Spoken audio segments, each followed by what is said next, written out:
Condensing game genre stereotypes into frantic fast-forward snippets, Half-Minute Hero is the latest in a wave of retro game parodies coming out of Japan.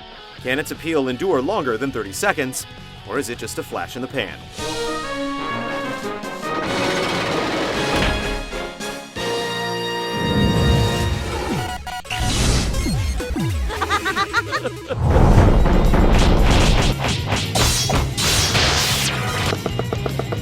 Each character in Half-Minute Hero lives in a different era with a different tale, all bound by a common thread. Hero has to stop a villain from propagating a spell that will destroy the world. Evil Lord's job is to undo a curse put on his lover that turned her into a bat. And the princess scours the countryside for a cure to her father's illness.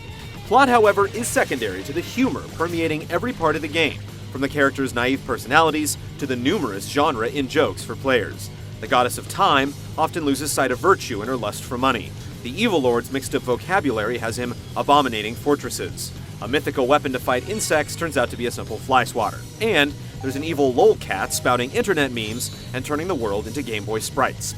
There's little to take seriously in Half-Minute Hero, and it keeps you laughing consistently throughout.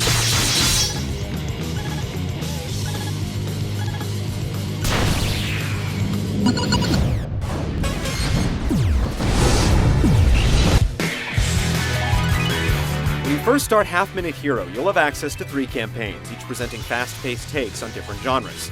Hero 30 lambasts Japanese RPGs with random battles and hyper-accelerated level grinding, Evil Lord 30 is basic real-time strategy, and Princess 30 is a frantic overhead shooter.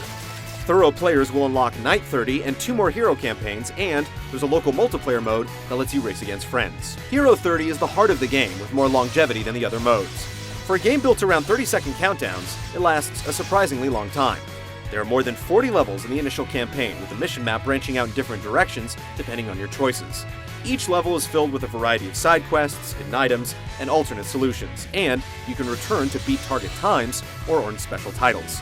Since individual levels are quite short, it's easy to get addicted getting the most out of each one, and the game lets you quickly bypass dialogue on repeat attempts.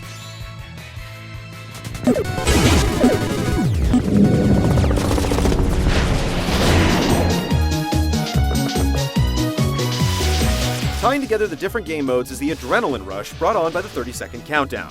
You'll have to restart if time runs out, and adding seconds to the clock is an essential strategy in each campaign. In Hero 30, time stops when you enter towns, and you can reset the timer at goddess statues for an ever-increasing fee. You'll dash out to complete a side quest and barely make it back in time to reset the clock, and some goals require you to be in the right place at the right time. Combat is automatic, with damage racking up on both sides as you charge into monsters. Experience and gold reset after every mission, so you need to grind before facing a Dark Lord. But the pace ensures you raise levels in seconds. As a result, most of the difficulty lies in solving puzzles to reach the castle, as boss battles aren't too challenging if engaged at the proper level. The wide variety of mission scenarios keep the game from feeling too repetitive.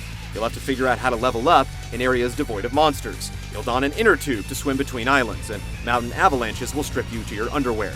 There's a lot of unique equipment to find too, and some items, like the 10-gallon hat, are there just for the fun of it. The other modes don't have quite as much depth to them, and levels go by much quicker.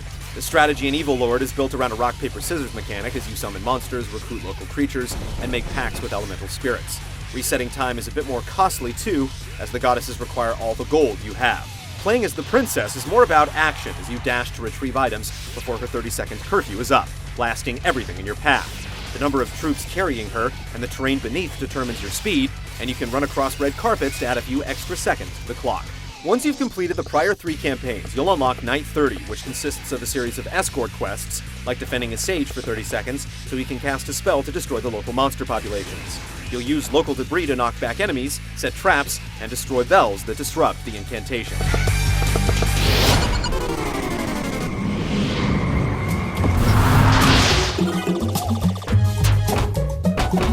In addition to the dialogue, Half-Minute Hero's charm is driven home by its retro style, sporting a 16-bit look with macro-pixel sprites. The unlockable gallery only furthers the parody by including overly sophisticated concept art that's almost unrecognizable next to the in-game sprites. Likewise, the incredible soundtrack is composed of grandiose orchestral tunes and shredding guitars, which stand in stark contrast to the simple visuals.